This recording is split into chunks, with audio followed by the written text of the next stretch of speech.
젤 림보스 25 잘 구릅니다. Run. Run better. Fleet Runner. 안녕하세요. 달리는 매직 슈피터 플린러너입니다. 반갑습니다. 아식스의 대표적인 중립 쿠셔너 젤 림보스 25가 업데이트되어서 출시되었네요. 업데이트? 글쎄요. 제 생각엔 이 젤 림보스 25는 완전히 다른 또 하나의 러닝화입니다. 러닝화들이 날이 갈수록 키가 커지고 있죠. 그리고 구르고요. 게다가 카본 플레이트까지 깔아서 반발성도 키우고요. 젤 림보스 25는 이러한 시대의 러닝화 기술 흐름에 맞춰서 탄생한 새로운 맥스 쿠션 러닝화입니다. 아식스의 이 새로운 러닝화 젤 림보스 25를 꿰뚫어 보겠습니다. 이 신발은 아식스 코리아로부터 지원받았는데요. 하지만 아식스 코리아로부터 어떠한 리뷰 지침이나 첨삭을 요구받지 않았습니다. 먼저 사양을 간단히 살펴보겠습니다.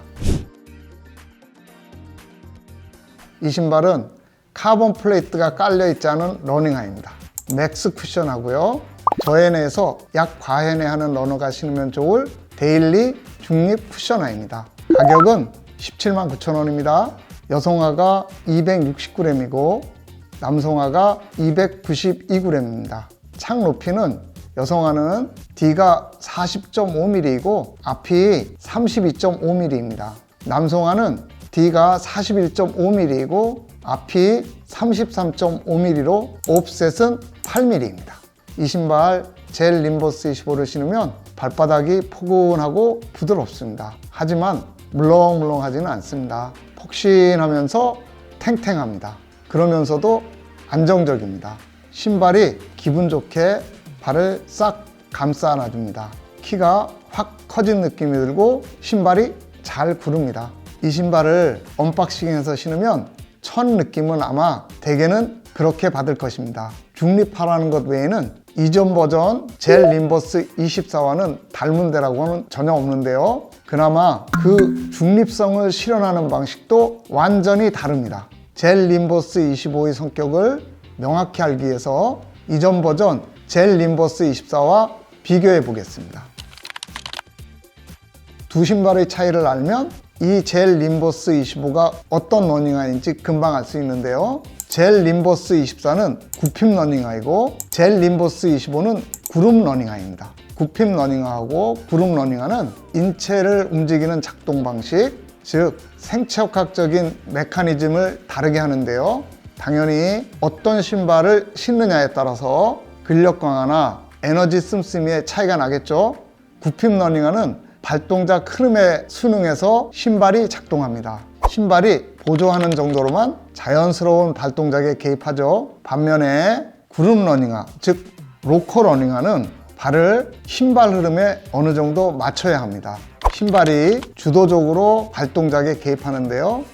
이게 젤 림보스 24이고 이게 젤 림보스 25입니다. 그리고 이건 카보나 메타스피드 스카이 플러스인데요. 느닷없이 왜 메타스피드 스카이 플러스까지 등장시켰냐면요. 신발 작동 방식을 알아보기 위해서입니다. 자, 이게 새 신발의 바닥인데요. 이 두 개와 이건 다르죠. 젤 림보스 24에는 이렇게 홈이 파여 있죠. 이렇게 구부러집니다. 앞발 관절을 구부려서 박차고 나갈 때 발과 신발이 잘 꺾일 수 있는 구조입니다. 젤 림보스 24는 발과 함께 앞발을 굽히며 차고 나가는 굽힘 신발입니다. 젤 림보스 25는 카보나 메타스피드 스카이 플러스하고 닮았죠. 어떠한 홈도 없이 이 앞발이 흔들 의자처럼 둥글죠. 메타스피드 스카이 플러스보다 덜 민첩하지만 잘 구릅니다. 차고 나갈 때 신발이 잘 구르고 밀어줍니다. 젤 림보스 25는 신발이 구르며 차고 나가는 로커, 구름 신발입니다. 젤 림보스 24는 인체가 발동작의 리듬을 주도한다면 젤 림보스 25는 신발이 발동작을 주도합니다.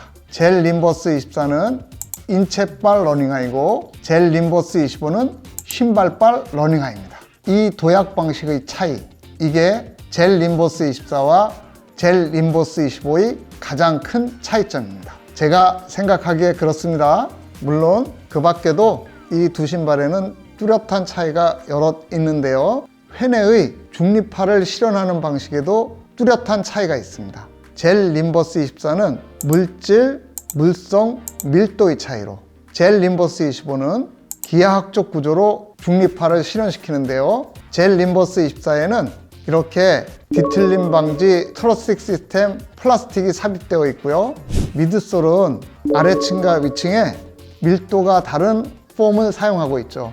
그리고 하중을 잘 버텨낼 수 있도록 아치 부위에서는 단단한 미드솔 위층을 이렇게 바닥까지 높고 깊게 배치했는데요. 젤 림버스 24는 이처럼 물질과 물성의 차이로 중립화를 만들어냅니다. 좀 복잡하죠? 그런데 젤 림버스 25는 미드솔이 심플하고 깔끔합니다. 이중 밀도, 젤, 플라스틱 뭐 이런 거 보이지도 않죠? 보시다시피 미드솔도 단일한 밀도의 발포로 되어 있고요. 신발창의 바닥이 이렇게 넓죠? 그 위에 어퍼가 놓여 있네요. 발을 잘 받쳐주겠죠? 안정적인 플랫폼 구조입니다. 미드솔이 이렇게 두툼하죠? 미드솔의 아치 부위도 받쳐주는 모양입니다. 그리고 아치 부위가 이렇게 넓습니다. 스피드감은 좀 줄어들 수 있으나 안정적이겠죠? 창이 위에서부터 바닥으로 갈수록 퍼져 있네요. 젤 림버스 25는 단일 미드솔에서 이렇게 면적, 크기, 높이, 모양, 쌓아 올린 형태, 아치를 따라 흐르는 곡선 등으로 중립화를 만들어냅니다. 젤 림버스 24에 비해 그 중립성이 약간 덜 하기는 하지만 젤 림버스 25도 여전히 중립성은 좋습니다. 젤 림버스 24의 중립성이 강이라면 젤 림버스 25는 그보다는 조금 덜한 중강입니다. 또 두 신발에는 어떤 차이가 있는지 볼까요? 신발창이 이렇게 높아졌네요. 젤 림버스 24보다 젤 림버스 25는 10여 mm가 높아졌습니다. 쿠션량이 훨씬 많아진 거죠. 24와 25를 짝짝이로 신고 달려봤는데요. 24는 지면이 느껴지는데 25는 공중에 붕 뜨는 느낌이 들 정도로 쿠션이 빵빵했습니다. 이 젤 림버스 25는 제 소원을 하나 들어줬는데요. 저희 젤 림버스 24 리뷰를 본 분들은 아시겠지만 그때 제가 앞발에 젤이 없는 림버스를 신고 싶다고 소원을 말했었는데요. 그게 곧바로 25에서 이루어졌네요. 이 젤 림버스 25에는 젤 림버스 24와 달리 뒤꿈치에만 젤이 들어있고 앞에는 없습니다. 그것도 기존 젤보다 가벼우면서 부드럽고 충격 흡수를 잘 해주는 새로운 퓨어 젤만 뒤에 삽입되어 있습니다. 그래서인지 착지 시에 뒤꿈치가 부드럽고 앞발에서는 이전보다 열감이 훨씬 덜했습니다. 이처럼 젤 림버스 25는 젤 림버스 24와 완전히 다른 타입의 러닝화입니다. 신발을 제조할 때 쓰는 라스트, 즉 신골을 이전 버전보다 살짝 여유있게 깎은 듯 합니다. 조이는 느낌 없이 발을 안락하게 잘 감싸줍니다. 아웃솔을 한번 보겠습니다. 이렇게 앞, 뒤에 아웃솔을 배치했는데요. 앞발에는 뒷발 아웃솔보다 가볍고 유연한 아하 롤을, 그리고 뒷발에는 내 마모성이 우수한 아하 플러스를 부착했습니다. 이건 내구성과 도약 성능을 높이면서 무게를 경감시키려고 하는 의도인 듯 합니다. 마른 길, 문 녹은 젖은 길을 달려봤는데요. 바닥을 움켜쥐는 접지력은 좋았습니다.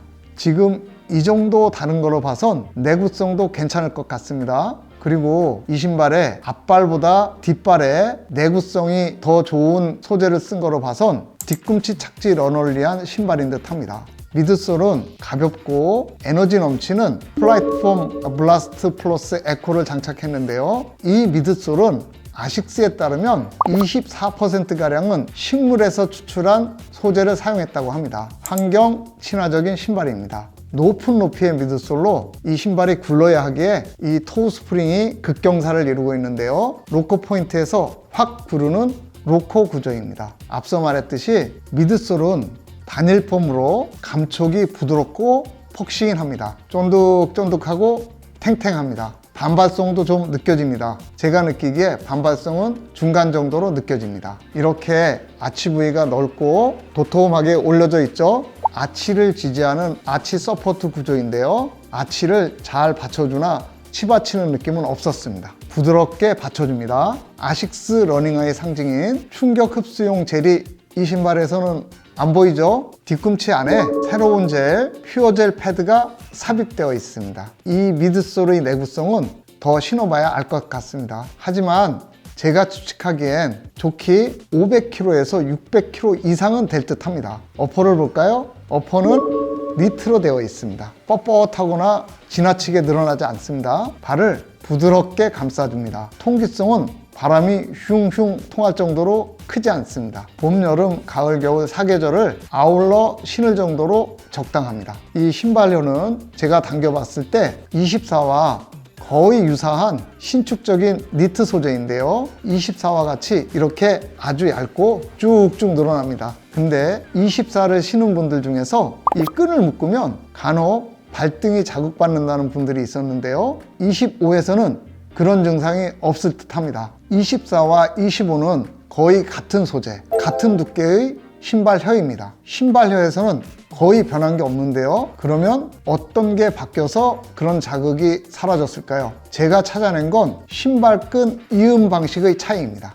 24는 끈을 아래 위로 통과하는 구멍으로 되어 있죠. 끈을 아래에서 위로 통과하면 끈 뾰루지가 생겨 얇은 신발열을 눌러서 발등을 압박할 수도 있겠죠. 24는 경우에 따라서 이 신발끈을 조이면 발등을 자극할 수 있는 끈구멍 구조입니다. 그런데 25는 이러한 측면 고리 구조입니다. 신발끈 도드라짐이 생기지 않겠죠. 이건 아주 잘 바꾼 것 같습니다. 그리고 신발효가 미드솔에 부착되어 있는데요. 신발효가 발등에서 안쪽, 바깥쪽으로 돌아가지 않습니다. 신발끈의 길이는 2번 묶어도 될 정도로 여유가 있습니다. 발목깃 패드는 도톰합니다. 발목을 편안하게 감싸줍니다. 힐 카운터는 뒤꿈치를 부담 없이 쫙 감싸줍니다. 야간 안전 러닝을 위해서 이렇게 불빛 반사체도 부착했네요. 신발을 편안하게 신을 수 있도록 당김 고리도 있습니다. 이 신발을 신고 10km, 10km, 하프, 11km를 순서대로 달려봤는데요. 신발은 포근했고 발바닥은 부드러웠습니다. 반발성은 크지 않았지만 그런 대로 있었습니다. 쿠션은 꺼지지 않았지만 푹신했고 쿠션량은 아주 많았습니다. 어느 정도로 많았냐면요. 착지에서 도약까지 1년의 발동작 과정에서 지면을 느낄 새가 없었습니다. 달리는 내내 발이 바닥에서 붕 떠 있는 느낌이었습니다. 신발이 안정적으로 잘 굴렀습니다. 발이 호강하듯 그렇게 편안했었는데요. 첫 번째 10km 달리는 날부터 5km까지는 그랬습니다. 다만 5km가 넘어가자 오른쪽 아치 쪽이 약간 뻐근했고 앞발 관절 아래에서 치받치는 느낌이 조금 들었습니다. 이 신발의 급격하게 꺾이는 토 스프링 시작점, 즉 로코 포인트와 앞발 관절이 맞닿아서 생기는 이질감인 듯 했는데요. 10km 달리기를 마치고 나서 앞발 관절 부위가 자극을 많이 받아서인지 좀 얼얼했습니다. 두 번째 10km 달릴 때에도 첫 번째 10km 달릴 때와 유사한 느낌이었습니다. 5km까지는 발에 어떠한 거슬림 없이 환상적으로 편했는데요. 두 번째 달릴 때에도 오른발에서 아치 부위의 뻐근함과 MPJ 발바닥에서 배기는 느낌은 여전히 일어났습니다. 세 번째는 하프를 달렸는데요. 그때에도 오른발에서 5km를 지나고 나서 같은 증상이 나타났습니다. 그러다가 14km부터는 MPJ 발바닥에서 누적된 자극 때문인지 도약할 때마다 배기는 느낌이 좀 강하게 느껴졌습니다. 그런데 네 번째 달릴 때부터 이 신발은 시종 완벽한 편안함을 줬습니다. 11km를 달리는 내내 발이 아주 편안했습니다. 그 전에 있었던 아치 뻐근함이나 앞발 관절 바닥에 배기는 느낌이 싹 사라졌습니다. 저에게는 젤 림보스 25에 적응하고 길들이는데 약 40km가 걸렸습니다.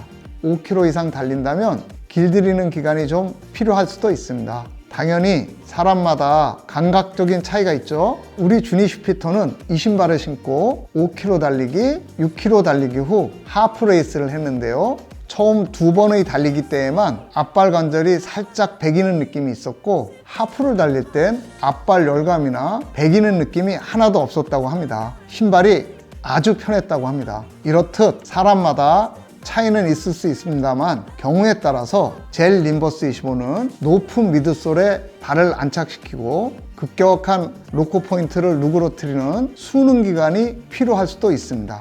이 신발을 신고 10km 이상의 장거리를 달릴 계획이라면 10km를 한 5회 정도 달리고 나서 달리면 훨씬 더 신발이 부드럽게 작동하지 않을까 생각합니다. 저는 주로 신는 와이드 250mm를 신었는데요. 발가락 앞끝이 토우박스 위에 닿을락말락 했습니다. 10km가 넘어가자 엄지발가락과 검지발가락이 토우박스를 살짝 쳤습니다. 달리면서 한 사이즈 크게 신을 걸 하는 생각이 들었는데요. 이건 제 생각입니다만 아식스가 젤 카야노 29부터 신발의 앞뒤 길이를 좀 조정하지 않았나 생각합니다. 주니 슈피터는 미디움 270을 주로 신는데 사이즈가 좋다고 합니다. 슈피팅을 할 때 이 신발을 선택하는 손님들 중에 품이 좀 여유롭다고 하는 분들이 종종 있었는데요. 레귤러 핏감을 주는 것 같습니다. 볼륨은 적당히 넉넉하나 급격한 토우 스프링으로 도약 시 발이 앞으로 밀려 토우박스와 닿을 수 있습니다. 사이즈는 경우에 따라서 한 사이즈를 올려서 신어야 할 수도 있습니다. 사이즈는 개인적인 볼륨, 촉감, 패턴, 취향이 있기 때문에 매장에서 꼭 신어보고 정하시기 바랍니다. 이전 버전 젤 림버스 24는 편안한 달리기, 빠른 달리기, 장거리 달리기 등 다용도 데일리 러닝화였는데요. 젤 림버스 25는 창 높이가 확 커지면서 신발의 민첩성이 다소 줄어든 듯한데요. 빠른 템포런을 하기에는 약간 듬직한 면이 있습니다. 제가 생각하기엔 젤 림버스 25는 멀티플레이어에서 고정 포지션으로 전환한 선택과 집중이 명확해진 러닝화인데요. 젤 림버스 25는 다용도 폭이 줄어들고 편안한 달리기를 하는데 모든 걸 다 건 이지런 데일리 러닝화입니다. 이 신발은 달리기에 입문하는 저회 내에서 약 과회내 하는 러너가 신으면 좋을 것 같습니다. 힘 덜 들이고 쉽게 달릴 수 있고 발바닥이 부드러워서 빡세게 달리고 나서 회복 달리기 할 때 신어도 좋을 것 같습니다. 카보나를 신고 싶으나 곧바로 시도하는데 망설여지는 러너가 카보나 전 단계로 신으면 좋을 것 같습니다. 카보나보다는 안정적이면서도 높은 창 높이나 롤링 구조가 비슷해서 그런 류의 신발의 흐름에 익숙해지는데 도움이 될 것 같습니다. 발밑이 부드러우면서도 균형 잡힌 움직임을 줘서 일상화로도 좋을 듯 합니다. 급격한 토우 스프링 구조로 발을 지면에서 뗄 때 힘이 덜 들어가서 무지외반이나 앞발 관절이 약한 분들이 일상화나 워킹화로 신어도 좋을 듯 합니다. 신발창이 높아서 일상으로 신을 키높이 운동화를 찾는 분들께도 큰 만족을 줄 듯 합니다. 하지만 고유한 생체 리듬을 타며 힘차게 달리는 것을 좋아하는 인체파 러너한테는 그다지 좋은 만족을 주지 못할 것 같습니다. 또한 이전 버전 젤 림버스 24처럼 신발 하나로 편안한 달리기에서부터 빠른 달리기까지 다양한 달리기를 해내고자 하는 다용도 러닝화를 선호하는 러너한테도 썩 좋은 만족을 주지 못할 것 같습니다. 사람마다 단련도, 체감도, 발 특성, 견해 등의 개인 차이가 있죠. 한 러너로서의 착용감과 소견일 뿐입니다. 이 영상에는 다분히 저희 주관적인 느낌과 의견, 일방적인 주장이나 편견이 내포되어 있습니다. 구매는 여러 리뷰를 보신 후에 결정하시면 좋을 것 같습니다. 한 참고 영상으로만 봐주시기 바랍니다. 이 영상이 운동 목적과 내 발에 맞는 신발을 찾는 데 도움이 되길 바랍니다. 즐거운 달리기 하세요. 감사합니다. 힘! Run. Run better. Fleet Runner.